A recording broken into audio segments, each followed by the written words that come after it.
টিউশনে গিয়ে এত মজা পাবো কোনোদিনও ভেবে পাইনি। হ্যালো এভরিওয়ান, আমি রানিশা। কেমন আছো সবাই? আমরা দেখো, আমি আমার লুলিতে টিউশনে যাচ্ছিলাম, ও মুখ দেখাচ্ছি না। তারপরে গিয়ে দেখলাম যে আমরাই প্রথম ফার্স্ট। এবারে তালা খুলতে হবে। গাইস, তালা খুলতে গিয়ে যা ঝামেলায় পড়লাম। তালাটা এত টাইট যে আমি খুলতে পারছি না, তবে আমার দ্বারাই সম্ভব হয়েছে, আমি খুলেছি। আমার ললিতার যে চেহারা, ও জীবনে তালা খুলতে পারবে না। হ্যাঁ, আমরা আজকে একটা ছোট্ট মোট্ট পিকনিক করেছিলাম টিউশন শেষ হওয়ার পর। তো দেখো, টিউশন শেষ হয়ে গেল, তারপরে আমি আমার বান্ধবী যাচ্ছিলাম একটু বাজারের দিকে। আরও বান্ধবী ছিল, কিন্তু ওরা আগে গিয়েছিলো, আমরা পরে পরে যাচ্ছিলাম। আর এটা হচ্ছে আমাদের ঘুনি বাজার। এই বাজার থেকে আমরা একটু নেবো টিউশনের কিছু খাওয়ার জন্য। তো আমি এখানে দাঁড়িয়ে দাঁড়িয়ে দেখছিলাম যে আর কতক্ষণ লাগবে কতগুলো। অবশেষে দেখছি যে আমাদেরটা বানাচ্ছে, হয়ে গেল বানানো। আমার বান্ধবী এগুলো নিয়ে যাচ্ছিলাম, কারণ ওরা আমাদের জন্য ওয়েট করছে, সবাই খাবে বলে।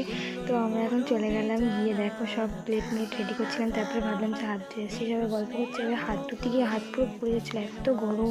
সবার প্লেটে প্লেটে ভাগ করে দেওয়া হলো, সবাই খাচ্ছিলাম বেশ ভালো। কিন্তু জানি না এর ভিডিও বানাচ্ছি, কিন্তু এই জেনে গেছে যে এর ভিডিও করছে, তার জন্য দেখো কি লাফালাফি করছে। আজকে ব্লগটা এতটাই, তোমরা চ্যানেলটা সাবস্ক্রাইব করে দাও, পাশে থেকো, বাই।